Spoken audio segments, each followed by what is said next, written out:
할렐루야. 우리 하나님 말씀 먼저 보겠습니다. 야고보서 2장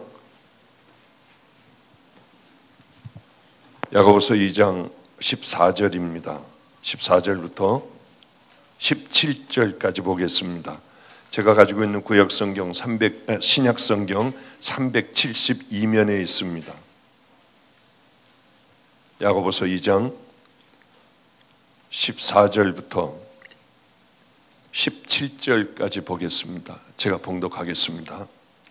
내 형제들아, 만일 사람의 믿음이 있노라 하고 행함이 없으면 무슨 유익이 있으리요? 그 믿음이 능히 자기를 구원하겠느냐? 만일 형제나 자매가 헐벗고 일용할 양식이 없는데 너희 중에 누구든지 그에게 이르되 평안히 가라, 덥게 하라, 배부르게 하라 하면 그 몸에 쓸 것을 주지 아니하면 무슨 유익이 있으리요? 이와 같이 행함이 없는 믿음은 그 자체가 죽은 것이니라. 아멘, 아멘. 시작하기 전에 우리가 대집회를 여름 성회를 시작하기 전에 어떤 찬양과 행사를 갖고 깃발을 흔들고 그것보다 우린 그런 거 하지 말자. 그냥 열심히 찬양하고 바로 올라가서 기도하고 철저하게 또 회개하고 그리고 우리 끝나는 시간을 갖자. 저는 교회에서도 그렇게 합니다. 교회 예배도 대부분 그렇게 그냥 그런 시간을 갖고 그냥 좀 필요 없는 시간들, 이런 시간들은 다 그냥 없애버립니다. 이번 집회를 제가 준비하며 이런 기도를 했죠. 하나님, 기가 막힌 권능이 일어나지 않아도 됩니다. 병든 자들이 막 암을 쏟고 장님들이 눈을 뜨고 귀가 열리는 의학적으로 불가사의한 일들이 일어나지 않아도 괜찮습니다. 이번 집회를 통하여 눈이 멀어 있던 자녀들, 이게 내가 잘 가고 있다, 편안하다, 안전하다, 시집가고 장가가고 먹고 마시고 하며 신앙의 회색지대에 있으며 나는 천국 백성이야 하고 살아가던 그들이 눈이 띄어져 나는 지금 어디로 가고 있는지를 알게만 하신다면, 천국과 지옥이 뭔지만 알기만 하게 하신다면 자연적으로 좁은 길을 향하여 하나님의 말씀에 이제 순종하며 사는 그 삶을 향하여 달려나올 테니 하나님, 그것만 주님 이루어 주세요. 회개의 영이 임하여 그렇게 눈이 뜬 자들에게는 모든 죄들, 머리 위에 쌓아놓았던 모든 악하고 더러운 죄들이 십자가의 보혈로 핏방울이 떨어져 그들의 죄들이 씻겨지는 귀한 집회가 되게 해달라고 저는 그렇게 준비하며 기도하며 여기까지 왔습니다. 그러니 아무 일이 일어나지 않는다 해도 분명히 내가 회개하면 치유는 자연이 될 거고 여러분들이 기도하는 기도의 제목들은 당연히 이루어질 줄로 믿습니다. 제일 먼저 회개하며 회개에 따른 반드시 그 삶을 살아내서 버려진 인격들, 세상의 사람들보다 못한 인격들로 살아왔던 우리들의 삶을 돌이켜 이제는 하나님의 자녀들로 억울하거나 매맞거나 가지고 있던 것을 다 잃어버리거나 아니면 모욕을 당하건 우리는 하나님의 자녀인 줄 믿고 그저 그것만 붙들고 십자가를 향하여 걸어가는 진정한 십자가를 만난 증인들이 되시기를 주님의 이름으로 축복합니다. 아무리 집회 가운데 여러분들이 뜨겁게 기도를 하고 뜨끈뜨끈하고 뭐가 난 것 같고 하면 무슨 소용이 있습니까? 가장 중요한 거는 저 사람이 암을 쏟아, 저 사람이 치유를 받았어, 저 사람에게 회개의 영이 임한 모양이야, 내게 임하지 않는다면 남의 얘기라면 다 쓸데가 없습니다. 꼭 그 사건들이 내 사건들이 되어 성령의 불로 뜨거워 견딜 수 없어 뛰쳐나가는 그러한 뜨거운 성령님이 함께하여 주시는 집회가 될 줄로 믿습니다. 제가 하나님을 만났을 때 얼마나 뜨거웠는지 몰라요. 어떻게 하면 내 생명을 주님 앞에 드릴 수 있을까? 그저 지금 죽어도 괜찮았습니다. 그래서 가지고 있던 것들을 팔아서 성경에 보면 가난한 사람들에게 주고 병든 사람들 다 나눠줬어요. 주님이 기뻐하신다면 그렇게 당연히 해버렸습니다. 이 나쁜 머리로 의사가 됐었는데요, 주님을 만나고 보니까 이게 아무것도 아닌 거예요. 그래서 다 버리고 신학대학원으로 뛰어들어가고요. 거기서 신학대학원에서 신학을 배우고, 신학은 저에게 요만큼도 도움 안 됐습니다. 목회하는데요. 그저 겨우 졸업을 하고 아무도 불러주지 않아 저는 산속으로 들어갔어요. 때로는 돈이 필요하더라고요. 산속으로 들어가서 2년 동안 성경 읽고 기도하고, 산에 올라가서 저는 무서움이 많으니까 두려움을 없애려고 밥을 먹고 나면은 산속으로 들어가 열심히 기도도 했어요. 때로는 기도하다가 이상한 불빛이 나는, 저쪽에서 어떤 광채가 나는 눈이 저를 돌아보면은 저를 지켜보고 있으면 무서워서 도깨비인 줄 알고 막 뛰쳐 도망 나오기도 하고요. 나중에 알았어요. 그것이 그 사슴인가요? 뭔가 그 비슷하게 생긴, 노루 비슷하게 생긴 그런 것들이라고 하는 걸 그때 나중에 알았습니다. 나중에는 기도하다 보면 동이 터오면은 걔네들이 거기서 새끼하고 같이 이렇게 있는 거예요. 얼마나 아름다웠는지, 얼마나 너무 좋아 울었는지 몰라요. 그런 날들이 저에게는 이렇게 갔습니다. 나는 설교도 못하고 나는 아무것도 못하니 하나님, 지금서부터 제가 이 밤에 무섭지만은 제가 기도를 할 거예요. 많은 시간을 이제서부터 기도할 거예요. 기도하는데 제가 설교로 기도를 할 테니까 우리 주님이 다 기도로 받아주세요. 그리고 이제 설교를 하나도 못하니까 얘기를 하는 거예요. 하나님, 이 많은 소나무와 이 풀들을, 또 여기 있는 동물들을 제 양으로 주셔서 얼마나 감사한지 모르겠어요. 하나님, 이들이 다 구원받게 하여 주시고 십자가가 뭔지 알게 하여 주세요. 그러면서 이제 혼자 기도를 하면서 설교 준비를 하는 거죠. 그때 저는 많은 상상을 해가며 설교를 하기도 했어요. 그러면서 많은 시간들을 보냈습니다. 기가 막힌 시간도 많았어요. 때론 책을 사봐야 하는데 돈이 없었어요. 하나도 없었어요. 그래서 산속에 상여막 옆에 있는 집에 가서 사는데 돈이 없으니까 거기가 조치원입니다. 그래서 거기에 복숭아밭이 밑으로 내려오면 복숭아밭이 참 많았어요. 어떻게 하면은 책을 사볼 수 있을까?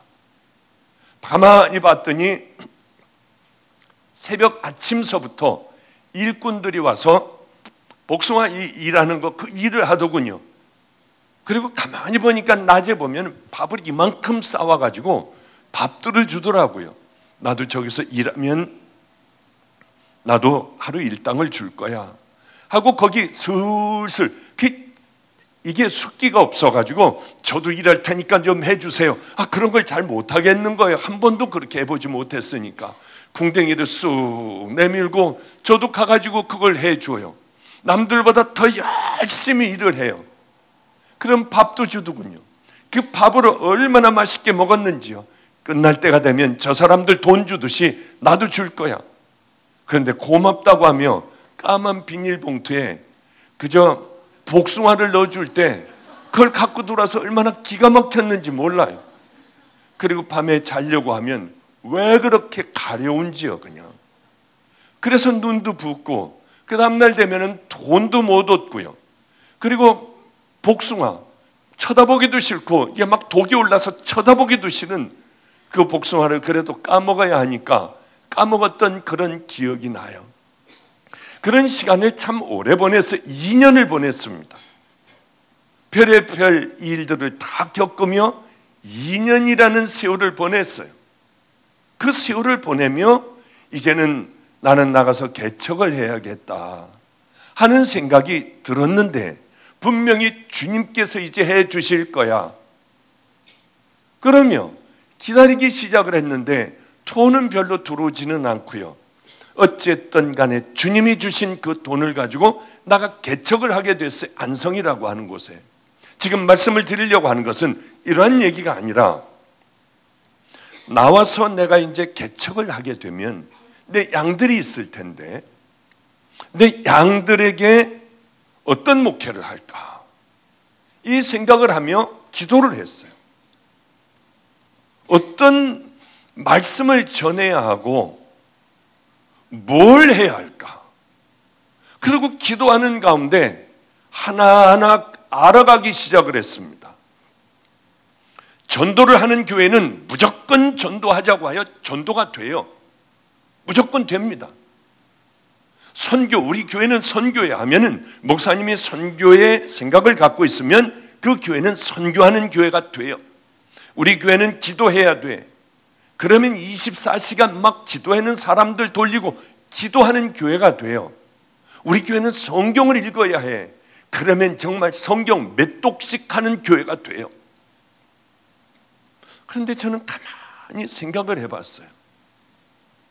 내가 구원을 못 받고 있다고 하면 성경 말씀 그대로 내가 구원의 길을 걸어가지 못한다면 그 선교도 쓸데없고 전도도 쓸데없고 성경 읽는 것, 기도 모든 게 다 쓸데가 없더라고요.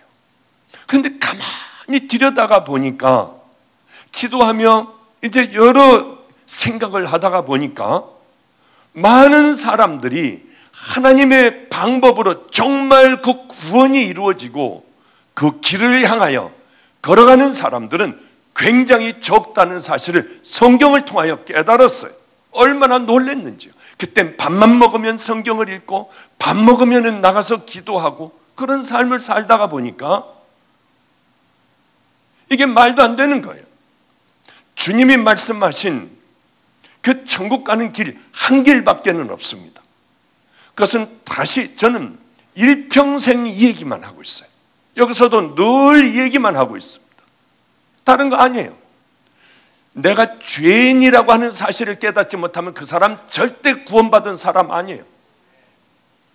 내가 죄인인 걸 깨닫고 내 죄를 버려야 해요. 이걸 끝까지 붙들고 있으며 교회 왔다 갔다 교회 들락날락하며 내가 이 죄는 끝까지 아무도 모르는 이 죄는 붙들고 있고 이거 달콤하니까 이거 갖고 있으며 교회를 다니며 성경 공부를 하며 기도를 하고 전도를 하고 선교를 하고 11조를 내고 소용없어요. 그 사람은 아무리 그래도 지옥이에요. 새벽 기도를 빠지지 않고 나가며 성경을 다 외웠다고 해도 그 사람은 지옥이에요. 무슨 말씀이냐면 행위로 구원받지 않아요. 착한 행위로 구원받지 않습니다. 이 죄를 버려야 해요. 물론 우리가 살아가며 넘어질 때도 있습니다만은 그러나 이 죄를 미워하고 버려야만이 그리고는 나 이 더러운 그동안에 지었던 죄를 예수님만이 내 죄를 풀어주시고 씻어주시고 정결케 해주셔서 천국 갈 수 있는 자녀로 만들 수 있는 것은 예수님밖에 없어요. 그러니까 그걸 붙잡아야만 하는 거예요. 씻겨지면은 어떤 일들이 일어나느냐 하면 이 안에 성령님이 들어오세요. 이 안에 사람이 거듭나게 돼요. 새로워지게 돼요. 이제 가치관이 달라져요. 여러분들 보통 세상에서 살고 뭐 막 이러고 그런데 이것이 최고인 줄 알던 것이 십자가가 최고이고 예수님이 최고이고 우리들의 그 기쁨은 말할 수 없는 이 속에서 나오는 기쁨은 주님께서 말씀하신 그 말씀을 모욕을 당해도 오해를 받아도 아무 변명하지 않고 그 믿음의 길을 묵묵히 걸어가며 주님만 아시면 되지 이 마음으로 살아가는 것. 그리고 가다가 또 넘어질 때가 있는데 넘어지면은 주님 피 묻은 손 붙들고 다시 일어나 이 죄를 주님 앞에 고백하며 십자가의 보혈로 다시 씻겨져 그 길을 걸어가는 것. 끝까지 주님 품에 안길 때까지 나를 십자가에 못 박고 내가 못 박히지 않으면, 그러면 우리는 내 맘대로 가잖아요. 내가 살아있으면 이 안에 계신 성령님이 말씀하시는 것 다 무시해버리고 죄 가운데 살아갈 수밖에 없지 않습니까? 이 안에 내 두 법이 이제는 내 법과 죄악의 법과 예수님의 법, 성령님의 법이 싸우며, 또 내가 지면은 일어나 주님 붙잡고 그 길 걸어가는 걸 우리는 성도라고 그래요. 천국 백성이라고 그래요. 예수 그리스도의 신부라고 합니다. 이 사람들만이 천국 가요. 다른 사람들은 다른 방법으로는 갈 수가 없습니다. 선행으로도 안 되고 교회 다니는 것으로도 안 되고, 여러분이 직분자가 되고 하나님의 말씀을 불같이 전하는 그런 부흥 강사가 된다고 하여 천국 가는 것 절대로 아니에요. 그것은 성경에 나와 있어요. 종들도 마찬가지일 겁니다. 종들도요, 신학을 나오고 박사학위를 받고 그런다고 해서 하나님께서 너는 내 종이야, 목사 안수 받았으니까 너는 내 종이야, 안 그러실 겁니다. 군소신학, 알지도 못하는 신학 대학원을 나와 저 지하실에 개척교회를 하고 있다고 해도 하나님의 말씀대로 순종하며 살아가는 그 사람들이 진실한 종들이라고 주님이 말씀하시지 않겠습니까? 그건 당연한 겁니다. 너는 교회가 엄청나게 크게 하고 교인들이 이만큼 많았으니까 너는 최고의 종이야. 아마 안 그러시리라고 봐요. 큰 교회 목사님들도 늘 죄를 십자가의 보혈로 씻으며 이렇게 이 자리에 있으니 내가 교만하고 더러워지고 잘못된 것이 없을까? 나를 늘 찾아 십자가에 못 박으며 귀한 그 길을 향하여 하루하루 걸어간다면 참으로 아름다운 믿음의 길이겠죠. 그래서 어떤 생각을 했느냐 하면, 아무리 많은 사람들을 모으고 있어도 소용없겠구나. 하나님, 저는 다른 목회가 아니라 몇 명 평생 없어도 저는 이 사람들에게 천국의 길을 가르쳐주고 잘못된 길을 간다면 끄집어 때려서라도 함께 이 길을 걸어갈 수 있는 그 종이 되게 해주세요. 그런 저는 하나님 앞에 기도를 했습니다. 마찬가지예요. 저는 죽을 때까지 이 얘기밖에는 하지 않을 거예요. 제 설교 중에 아마 여러분들은 다른 설교는 별로 들어보지 못했을 겁니다. 늘 동일한 설교예요. 나 똑바로 가고 있나? 구원받은 믿음의 자녀인가? 그렇다고 하면 내가 어떻게 진짜 구원을 받았다면 어떻게 살아갈 것인가? 늘 그 말씀을 제가 전하죠. 벌써 여름 대집회가 다가왔습니다. 겨울 집회가 끝난 지 얼마 안 됐는데 벌써 또 여름 집회가 이제 시작이 됐어요. 우리는 5주 동안 합니다. 5주 동안 정말 5주를 여러분들 외쳐야 돼요. 겨울에는 우리 9주를 해요. 겨울에는 9주를 외치셔야 돼요. 정말로요. 저는 내 양들을 천국 가는, 함께 내가 앞장서서 걸어가며 내 양들을 다 이 길을 향하여 걸어가게 해야겠다. 욕을 먹건 쫓겨나건 뭐하건 하여튼 간에 이 일들을 해야겠다 해서 저는 우리 교회 직분자들 다 없애버렸어요. 하나님의 방법으로 한번 이 교회를 끌고 가보자고 생각을 했습니다. 하여튼 여러 일들을 많이 그렇게 주님이 기뻐하시는 그 길을 향하여 교회도 방향을 틀어놨어요. 저에게 있어서 네 목회의 가장 큰 목적이 뭐냐 하면 저는 단호하게 그렇게 말씀드릴 수 있어요. 다 같이 천국을 향하여 가는 것, 내가 정말 구원받은 믿음의 자녀들로 순종하면서 이 땅의 기쁨, 순종하는 자들만이 깨닫는 그 기쁨, 주님과 함께 동행하는 그 길을 걸어가야 하는 것, 저는 그거예요. 그런데 가만히 보니까 이 땅에서도 많은 목사님들이 각기 걸어가야 할 길, 양들을 끌고 걸어가야 하는 그 길들을 걸어가듯이 성경에도 보면은 각각들 이렇게 주장하는 부분들이 있습니다. 사도 바울은 여러분 믿음으로 구원받습니다. 행위가 아니라 믿음으로 구원받습니다. 그리고 크리스찬들이 살아가야 할 방법을 얘기하고 있죠. 순종해야 하는 방법들이요. 구원받은 자녀들이 걸어가야 할 길들을 얘기하고 있습니다. 베드로 사도는 고난 가운데 있었어요. 도미티안 또 네로 황제 이런 황제들이 엄청나게 기독교인들을 박해를 하던 시대였습니다. 그때는 우리 천국을 바라봐야 한다. 이 땅의 고난은 그저 잠깐 받는 것이니 우리 저 하늘나라에 소망을 두어야 한다. 우리 예수 그리스도를 바라봐야 한다. 산 소망이시다. 그러며 성도들을 곧 예수님은 이 땅에 오신다고 하며 격려를 했어요. 그런데 또 사도 요한은 예수님은 사랑이십니다. 우리 서로 사랑해야 합니다. 성도인 것은 사랑으로 드러납니다 하며 죽는 그날까지 사랑을 얘기를 했습니다. 그럼 오늘 야고보, 예수님의 동생이죠. 야고보는 뭘 했느냐? 야고보는 우리는 살아가야 한다. 삶이 없는 믿음은 거짓 믿음이다. 이걸 이제 열심히 야고보는 말씀을 했습니다.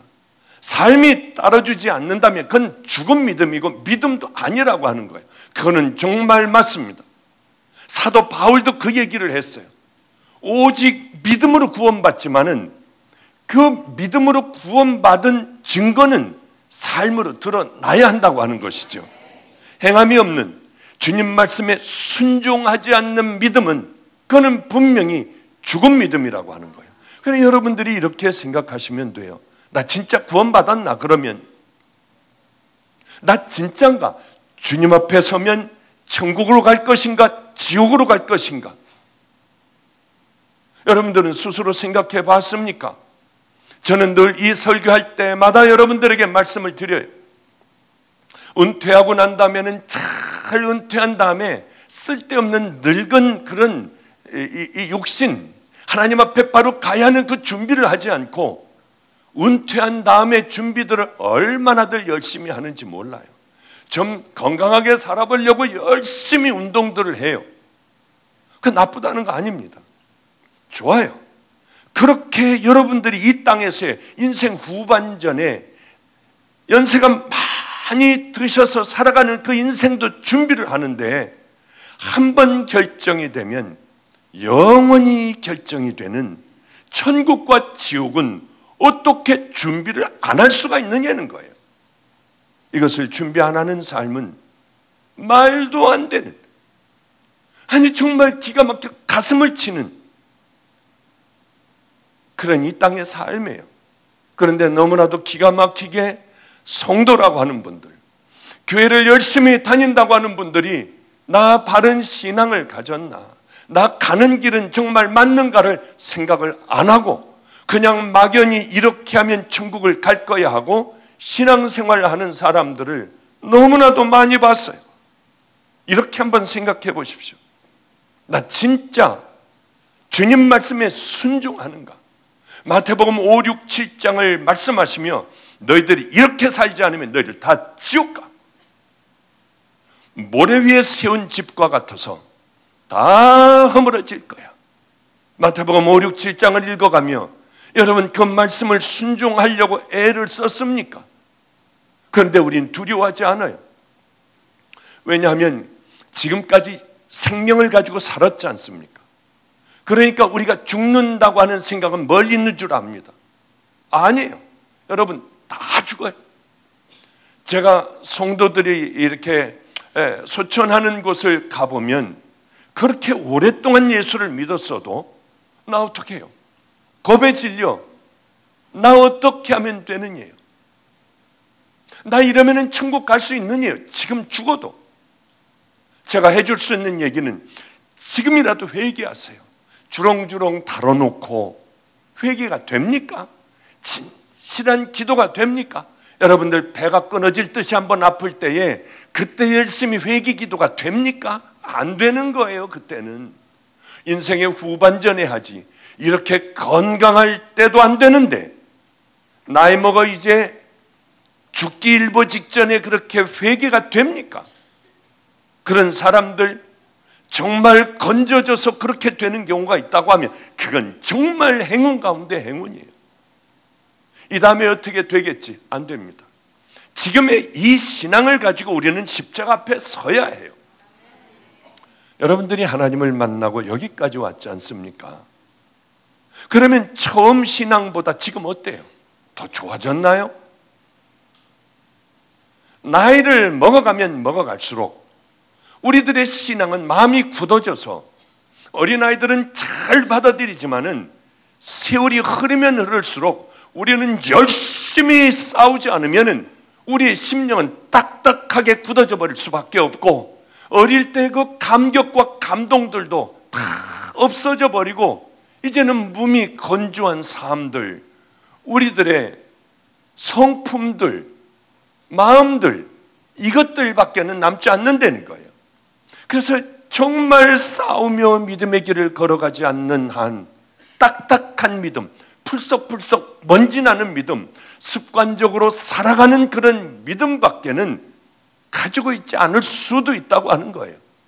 그렇기 때문에 우리가 연세를 드셔가면서부터 우리들의 신앙을 정말 하나님이 원하시는 그 삶으로 우리를 만들어버리고 날마다 그렇게 싸우지 않으면 허무한 인생이 될 수밖에 없다고 하는 것이죠. 사도 바울은 고린도전서 13장 5절에 이런 말씀을 하세요. 너희가 믿음이 있는가? 너희 자신을 시험하고 너희 자신을 확증하라. 너 진짜 믿음이 있니? 네가 구원받을 수 있는 천국 백성이니? 너는 이걸 왜 시험하지 않느냐? 그럼 그것을 어떻게 할 수가 있습니까? 우리 믿음 뭘로 시험을 해요? 이 시간에는 굉장히 귀한 시간이에요. 지루할 거예요. 아마 재미없을 거예요. 여러분들이 나 믿음이 있나 없나, 정말 나는 천국 가는 백성인가 아닌가 어떻게 합니까? 여러분의 살아온 삶을 보면 아는 거예요. 어떻게 살아왔느냐, 나 정말 순종하고 살아왔느냐, 하나님을 두려워하고 경외하고 그분을 사랑하며 그분 앞에서 나는 십자가를 만나 죄를 벗어버리고 거듭나는 이 가치관의 변화로 나는 그렇게 살아왔나? 아니면은 나는 마음대로 살아왔나? 나무는 그 열매를 보고 안다고 했어요. 우리도 마찬가지입니다. 여러분은 어떤 신앙의 열매를 거둬가면서 여기까지 왔습니까? 혹시 악을 뿌리고 내 마음대로 살아가는 그런 세상의 것을 뿌리고 그것 잔뜩 거둬들이고 지금 그러며 살아가지 않나요? 우리는 한번 우리 자신을 다시 한번, 나 지금 가짜 믿음으로 살아가고 있는가? 가짜요? 아니면 나는 참 믿음, 살아있는 믿음을 갖고 살아가고 있는지 우리 자신을 한번 시험해 봐야 해요. 내 형제들아, 만일 사람이 믿음이 있노라 하고 행함이 없으면 무슨 이익이 있으리요? 그 믿음이 능히 자기를 구원하겠느냐? 사람들은 다 자기에게 믿음이 있다고 해요. 교회 다니니까 나는 천국 간다고 생각을 다들 하고 살아가요. 관계없어요. 내 믿음 고백인데요. 그런데 여러분들에게 순종하는 예수님의 말씀에, 하나님의 말씀에 순종이 전혀 없다. 어쩌면 우리는요, 십자가를 만난 적이 없는 거예요. 십자가를 만난 적이 없으면서도 우리는 얼마든지 하나님의 말씀을 불같이 전할 수가 있더라고요. 십자가를 만난 적이 없으면서도 우리는 얼마든지 교회를 몇십 년 동안 다닐 수가 있더라고요. 제가 보니까 말로만 하는 신앙생활, 말뿐인 신앙생활, 하나님 앞에 순종하는 것이 전혀 없는 신앙생활, 이 신앙생활, 내가 주인이 되어 마음껏 살아오며 교회 다니며 직분 얻었다고 하여 우리는 하나님의 자녀인 줄 착각하고 있어요. 막연하게 어떻게 된다고 생각해요. 그 믿음이 무슨 유익이 있으리요? 너에게 무슨 유익함이 있는 줄 아니? 그 믿음은 아무것도 아니라고 지금 야고보 기자는 얘기하고 있어요. 저는 주님을 만나는 즉시 제가 얼마나 죄인인지 알았어요. 바로 이 자리에서 만났습니다. 이 자리에서 주님을 만남과 동시에 제가 미친 삶을 살아왔다는 걸 알았어요. 기가 막혔습니다. 소유가 행복인 줄 알았어요. 명예가 행복인 줄 알았어요. 행복한 가정, 이것이 세상의 다인 줄 알았습니다. 그런데 누가 가르쳐 주지도 않았습니다. 당신 잘못 살아서 그것도 아니고, 제가 이곳에서 아무도 그저 집회 참석한 것도 아니고 혼자 앉아 있다가 주님을 만나게 되었어요. 얼마나 울었는지요. 머리를 찢어가면서 밑에 바닥에 머리를 쾅쾅 찢어가며 울었어요. 왜냐하면 내가 살아온 삶이 분명히 맞다고 생각을 했는데 이게 정답이라고 생각했던 인생이 아니더라는 거예요. 그러니까 굴러 울 수밖에 없죠. 가지고 있던 것이 오물 같으니까 다 없애버릴 수가 있을 거 아니에요. 저는 머리가 나빴어요. 나쁜 머리로 공부를 했어요. 이게 아니라는 생각을 하니 의사도 내게는 아무 쓸데가 없었어요. 주님을 만나는 그 순간에 내 인생에는 주님 한 분밖에는 없었어요. 세상에서 가장 귀하게 생각하는 그것도 이제 주님, 내게는 별 의미가 없어요. 내게는 주님밖에는 없어요.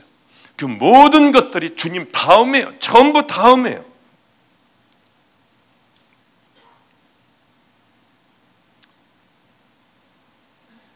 당신은 말이야, 대단하게 주님을 만났잖아. 주님은 저에게 이렇게 말씀하셨습니다. 너는 그냥 끌고 올래야 끌고 올 수 없는 자였어요. 저는요, 그냥 어떻게 감동으로 교회 나오고 주님 만나고 이렇게 해서 주의 길을 갈 수 없는 자였어요. 다 죽어가, 다 모든 것을 잃었을 때 주님은 제게 나타나셨어요. 그렇게 하실 수밖에 없었습니다. 하나님이 살아계신 걸 보여줄 수밖에 없었어요. 그래야 그렇게 보여주실 때 제가 두 손을 들었어요. 이분이 진짜구나, 내 인생을 이분에게 다 드려야겠다고 하는 그 거듭남이 있었습니다. 저는 귀한 사람, 저는 착한 사람이기 때문에 하나님이 그렇게 만나주시질 않고, 그렇게밖에는 하나님께서 저를 끌고 올 수가 없었어요. 그 말씀의 마지막까지 불순종했다면 지금 전 살아있지 않을 거예요. 그 믿음은 제게 있어서 분명해요. 그러니 제가 살아있는 동안 뭘 해야겠습니까? 이 땅에서 다시 돈을 마야겠습니까? 명예를 마야겠나요?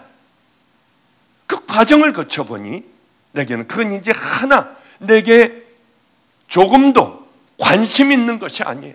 관심 있다고 하면 벌써 TV에도 나갔고 벌써 책도 여러 권 냈을 거고요.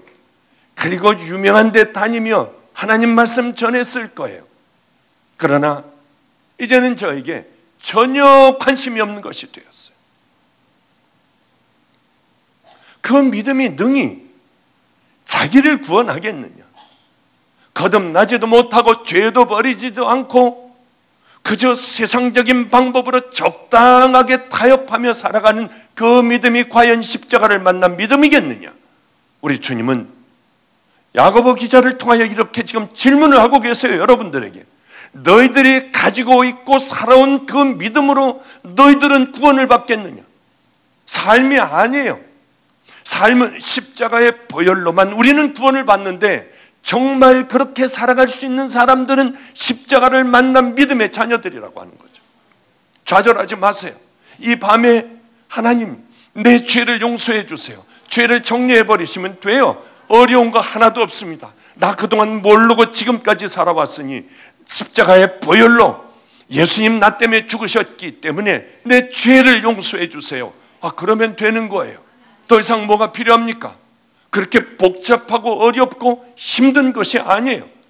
그리고는 말없이 믿음의 길을 향하여 걸어가면 되는 것 아니겠습니까? 저는 오늘 너무나도 미안한 목사님이 한 분이 제게 계셨어요. 하나님을 믿지 않을 때 얘기예요. 오늘 뉴질랜드에서 소포 하나를 받았습니다. 그 소포는 십자가하고 예수님이 어쩌면 그 나무 껍질인데 예수님이 그렇게 십자가에 매달려 있는 그 형상을 하고 있는지요. 그걸 보는 순간에 저에게는 굉장히 은혜가 됐어요. 그 십자가를 받아들고 그 안에 편지가 2장이 있었습니다. 그래서 그 편지를 읽었어요. 읽어나가는데 가슴이 뛰는 거예요. 옛날 일, 하나님을 만나지 않았을 때 그 생각이 그대로 떠오르는 거예요. 저는 몸이 아파 괴로워 죽어갔고 가정은 다 깨져버리고 하여튼 인생의 가장 밑바닥을 치고 있었어요. 그런데 제가 인생에 그렇게 힘든 고난 맨 밑바닥을 칠 때에는 어디를 갔느냐 하면 밤낮 제가 욕을 하던 저놈의 개척교회 저건 다 쓰러져 가고 더럽고 냄새나는 교회는 부끄럽지 하나님이 진짜 계시다고 하면 야 니네부터 없애버리겠다. 니네부터. 그러던 교회로 뛰어가 문제 잠겨있으면 그 앞에서요. 이상하게 왜 그렇게 갔는지 모르겠어요. 하나님도 안 믿으면서 그 앞에 가서 문이 잠겨있으면 그 앞에서 무릎을 꿇었어요. 그러다가 제정신이 돌아오면 내가 미쳤지 이런 냄새 나는데 내가 왜 와 있어? 그리고 이제 쭉 중앙대학교 앞에 큰 그 길, 여의도 가는 그 길을 가다가 보면 오른쪽에 베델교회라고 있었어요. 그런데 죽어가고 힘들 때 되면 저는 왜 그 교회 가서 아무도 없는 데서 앉아 있었는지 몰라요. 오늘 그 편지를 받았습니다. 목사님의 간증 속에 그 베델교회를 얘기하셨죠. 그 베델교회 담임 목사님은 하해룡 목사님이십니다. 저는 26년, 5, 6년 전에 거기에 청년이었고 저는 지금 뉴질랜드에서 목회를 하는 목사가 되었습니다. 그런데 마침 그 편지를 읽고 있는 가운데 미국에서 그때도 25, 6년 전에도 미국에 있었죠. 저희 누님이 미국에서 와서 이 집회를 참석하려고 한 달간 이제 여기 와 있기로 했어요. 매형하고 함께. 그 편지를 읽으며 문득 누나하고도 한번 갔었던 기억이 나는데 왜 갔을까? 그래서 조금 전에요. 여기 나오기 전에 누님에게 물어봤어요. 누나, 25, 6년 전에 베델교회라고 하는 그 교회를 나하고 함께 갔던 것 기억나? 그럼 생생하게 다 기억나지. 25, 6년 전에 이 얘기했어요. 박 목사가 너무 고통스러워하여 내가 끌고 베델교회를 갔어. 갔는데 목사님 실에 가자고 하니까 죽어도 안 가. 거길 내가 왜 가? 하고 버티고 뒤에 앉아있더래요. 주일 예배를 드리고. 그래서 누나가 가서 목사님을 모시고 왔대요. 내 동생은 인생의 가장 힘든 길을 걸어간다. 그러니 목사님 제발 안수 좀 해주세요.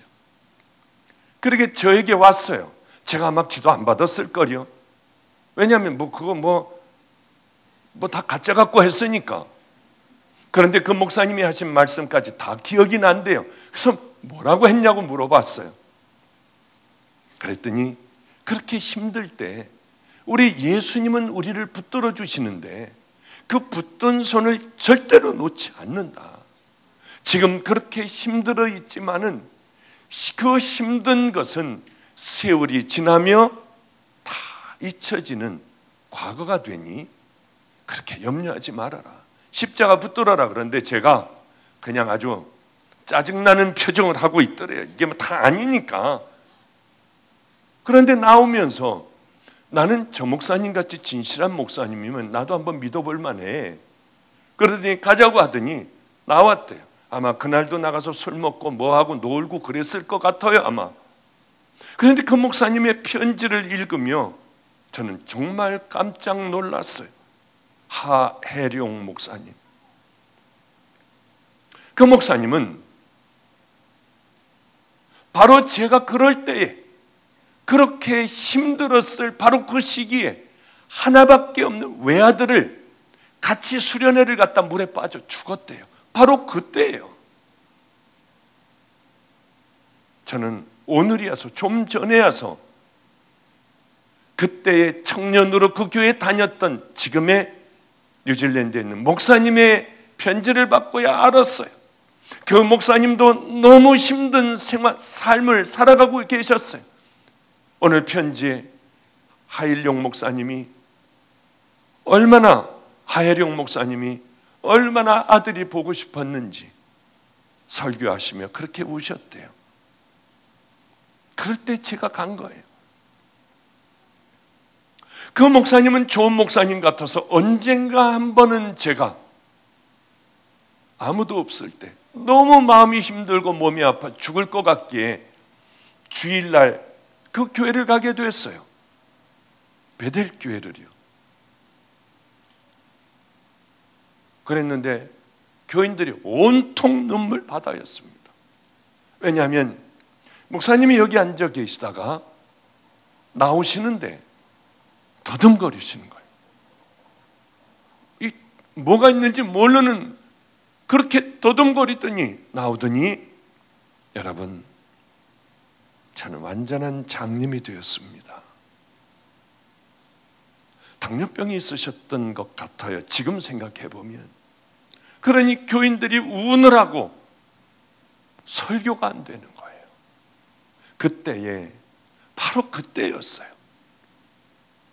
아들을 잃고 또 충격으로 장님이 되고 막 그런 고통스러운 시절에 이제 제가 철이 없어서 하나님을 만나지 못했을 때지만은 지금 생각해 보면 목사님의 말씀을 제게 얘기해 줬던 것 같아요.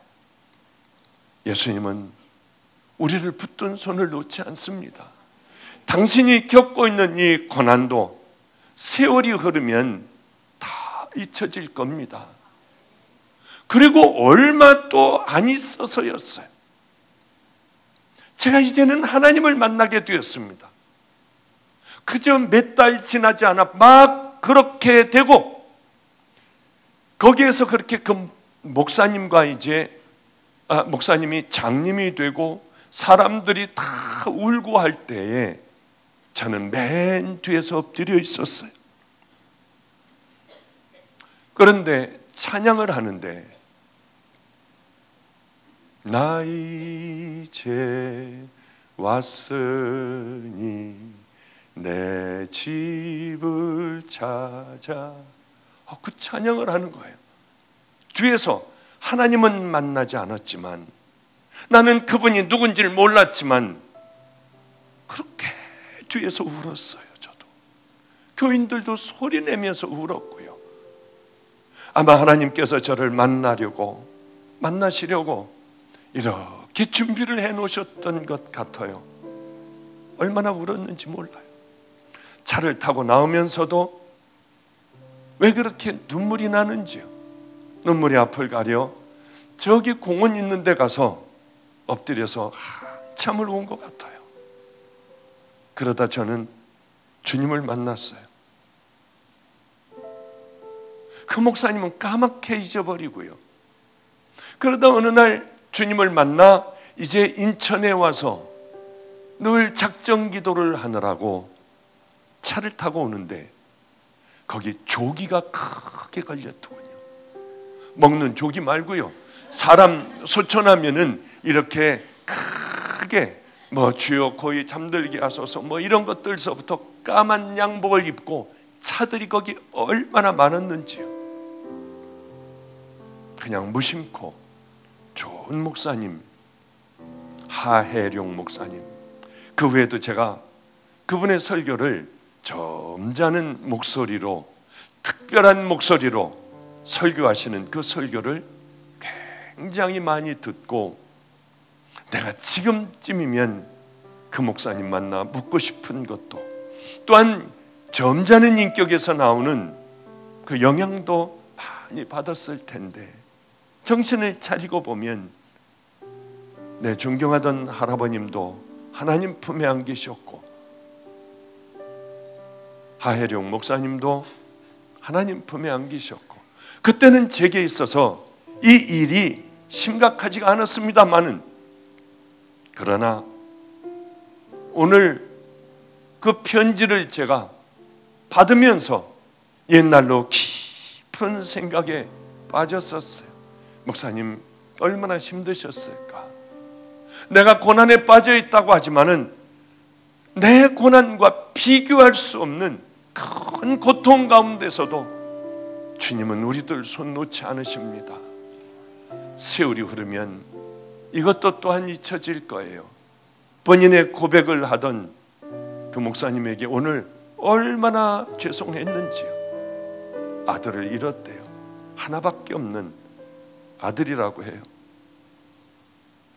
그 목사님은 지금쯤 천국에서 우리 주님 품에 얼마나 행복하게 살아가실까 하는 생각 잠깐 했어요. 십자가를 만난다는 게 뭘까요? 좁은 길이라고 하는 게 뭘까요? 여러분, 우리가 하나님의 자녀가 되었어요. 그것은 행함으로 되는 것이 절대로 아니에요. 구원받은 우리들, 하나님 앞에 이 십자가의 은혜로 구원받은 우리들이 어떻게 살아가야 합니까? 마음대로 살아가야 합니까? 그냥 악한 죄 가운데 살아가야 합니까? 아니에요. 당연히 우리는, 여러분들이 천국과 지옥이 뭔 줄 안다면 우린 이렇게 안 살 거예요. 그것을 보셨다면 절대로 이렇게 살 수가 없어요. 성경은 천국에 대하여 침노하는 자들이 들어간다, 가만히 교회 다니면 세례 받으면 받는다고 절대 얘기하지 않아요.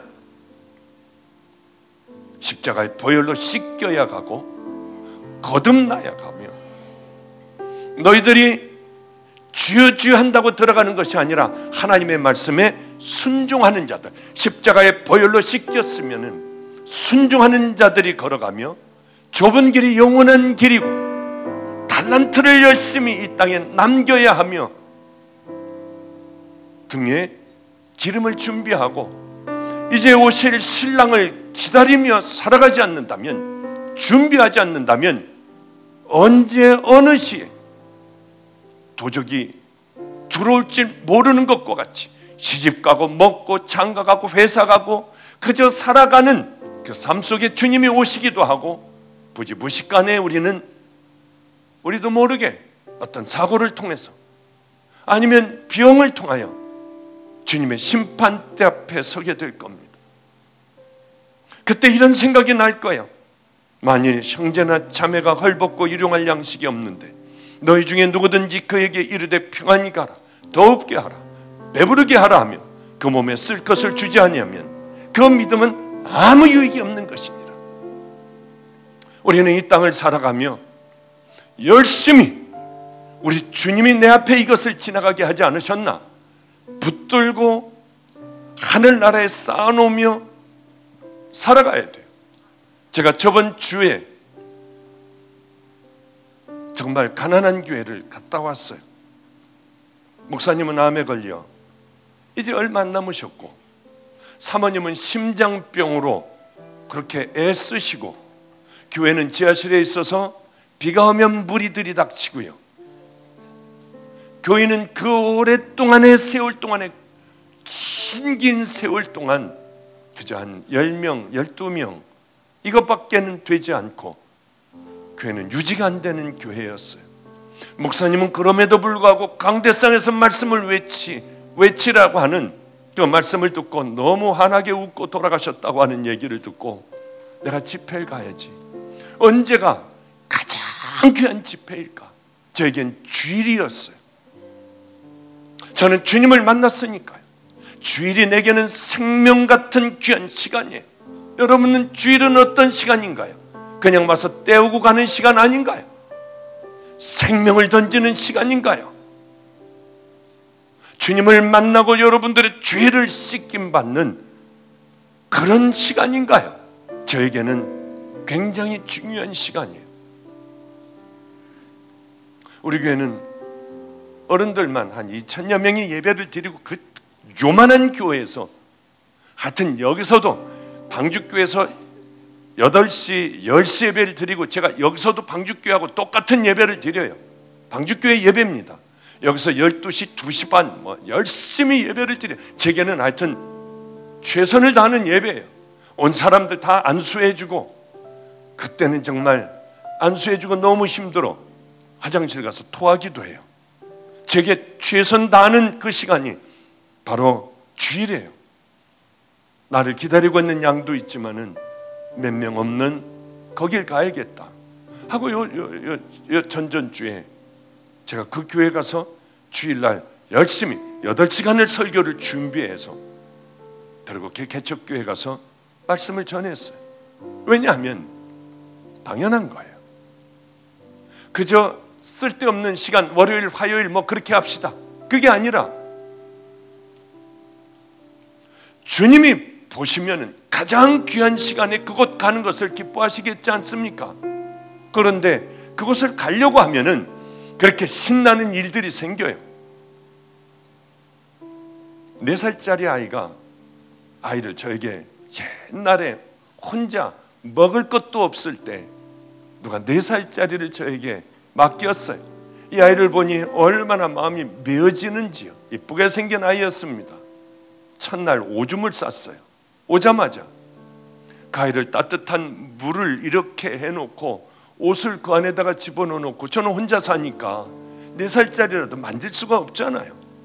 그래서 들어가서 네가 혼자 어떻게 해봐라. 이 아이는 가서 혼자 머리까지 다 그렇게 다 깨끗하게 다 씻고 그리고 속옷도 갈아입고 속옷도 지가 다 빨아가지고 4살짜리가 오줌 싸는 애가 아무도 안 보는 데다가 그걸 걸어놨어요. 참 힘들기도 많이 힘들었죠. 애는 초등학교 1학년 들어가며 남의 것을 그렇게 자주 훔쳤습니다. 그럴 때마다 제 팔뚝을 이렇게 피고 10대씩 있는 힘을 다해 제 팔뚝을 때렸어요. 2-3대만 때리면 퍼렇게 부풀러 올라와요. 그럼 애는 그렇게 울었어요. 난 너무 아파. 이 퍼렇게 부풀러 온 그 팔 나 기도해줘. 그럼 이 아이가 붙들고 하나님 자기가 잘못했다고 하며 그렇게 아이는 울었어요. 그래도 또 그러고 그 다음날 또 그러면 부푸른데 또 10대를 때리고 이 아이에게 기도를 받았어요. 그렇게 하며 참 힘든 세월이 지나가 지금은 우리 집 아이들 5살짜리서부터 다 봐고 다 봐주고 거두고 옷 입히고 하는 아이가 대학교 2학년이 되었습니다. 그 아이가 열심히 아르바이트를 해요. 그런데 그 가난한 교회를 가려고 했는데 토요일 날 제 방에 100만 원이 있는 거예요. 이걸 누가 갖다 놓을 사람이 우리 집엔 아무도 없는데 아니 어느 성도가 내 방에 들어왔을 리도 없고 이거 도대체 어떻게 된 거냐고 물어봐도 아무도 대답 안 했습니다. 아 이거 그럼 나 쓰라고 하는 모양이다. 그냥 써야겠다 하니까 그 아이가 아르바이트를 하는 돈 아마 미리 가부를 했는지 뭐 했는지 열심히 지금도 아르바이트를 하고 있어요. 그렇게 해서 받아온 돈 100만 원을 목사님 가시는 그 가난한 교회에다 갖다 주세요. 눈물이 얼마나 나는지요. 정말 고마웠어요. 내가 헛살지는 않았구나. 얼마나 감사했는지요. 그래, 갖다 그대로 전해줄게. 힘이 얼마나 나는지 몰랐어요. 우리 주님이 우리 아이를 통하여 내게 힘을 주시는구나. 하나님 감사해요. 가서 열심히 하고 올게요. 그리고 잘 다녀왔어요. 은혜스럽게 다녀왔어요. 우리 아이들도 이제는 그저 가서 도와줘라, 배불러라, 그저 옷 잘 입어라, 먹어라 그러고 있다고 하면 은혜겠습니까? 최선을 다해 번 돈을 그 개척교회에 그렇게 헌금하는데 얼마나 감사했는지요. 이 얘기를 제가 목요 철야 땐가 언제 여기서 잠깐 했어요. 어느 분이 100만 원을 헌금을 했더군요. 이 헌금은 꼭 그 아이에게 돌려주세요. 얼마나 은혜가 됐는지요. 그래서 제가 야야야, 아직은 제가 못 돌려줬어요. 야야야, 어느 분이 말이야 너한테 돌려주래. 이건 분명히 주님이 주신 거야. 그러니까 이 아이가 부끄러워하면서 그 돈은 하나님 앞에 드렸으니까 그냥 목사님이 편안하게 쓰세요. 뭐가 아멘이에요? 아멘 얘기. 그걸 제가 어떻게 써요? 그 돈을요.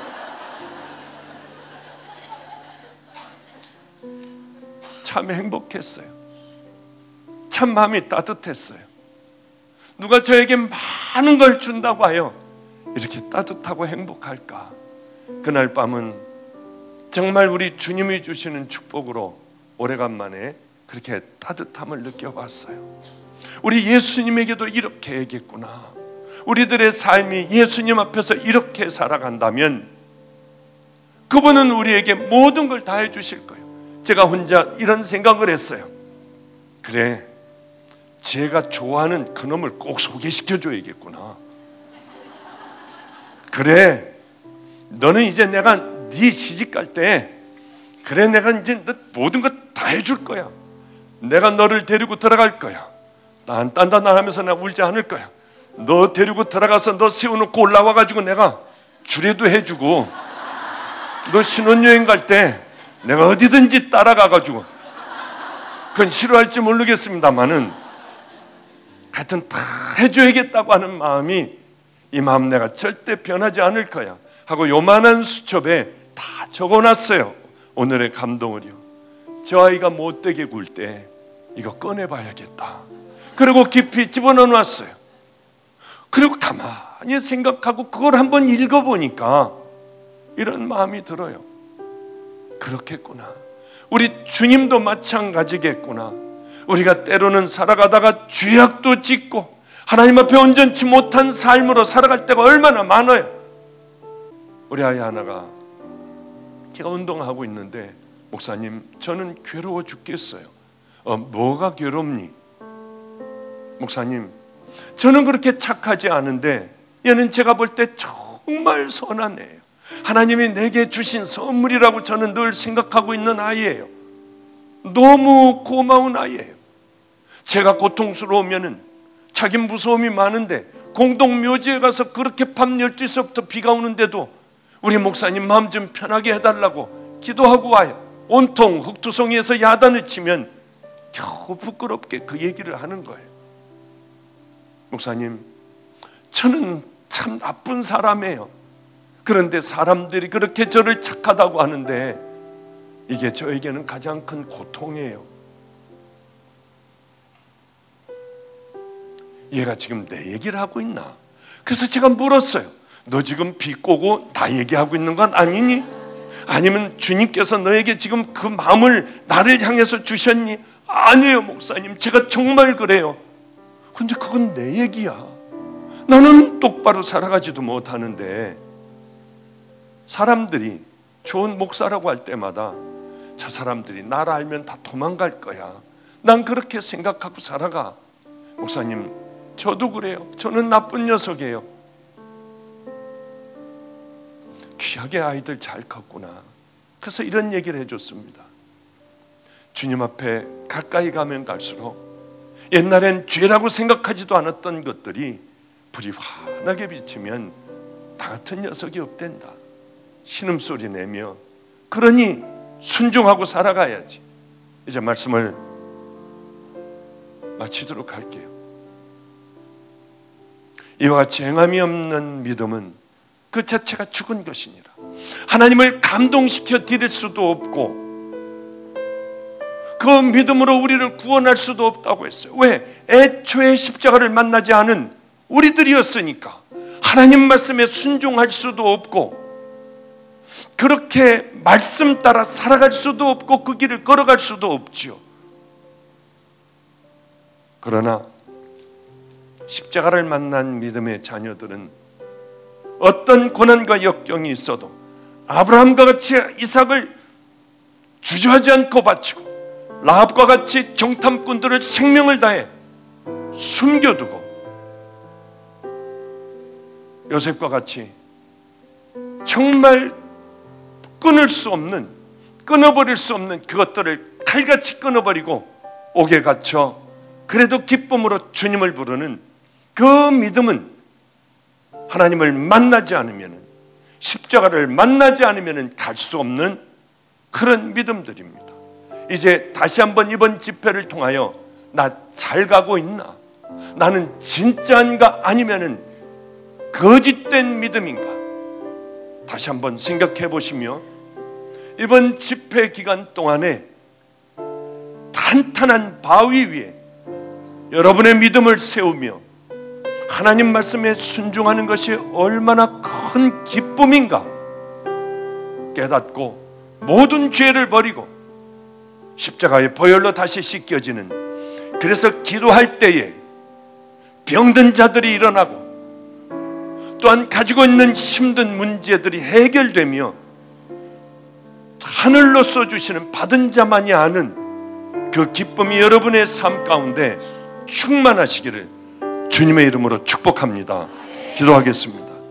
거룩하신 우리 하나님, 화려하지 않아도 뜨겁지 않아도 눈물 흘리지 않아도 우리들 그것만큼은 잃지 않기를 소망합니다. 그것만큼은 회복하는 은혜의 귀한 자녀들 되게 하여 주시옵소서. 우리들의 삶 가운데 순종함으로 가장 아름다운 아버지여 그 믿음으로 하나님 나라를 향하여 걸어가는 귀한 십자가를 만난 성도들 되게 하여 주시옵소서. 이 밤에 구원의 은혜가 하나님 이 가운데 넘치기를 간절히 구하오며 구주 되신 예수님 이름으로 기도드렸습니다. 아멘.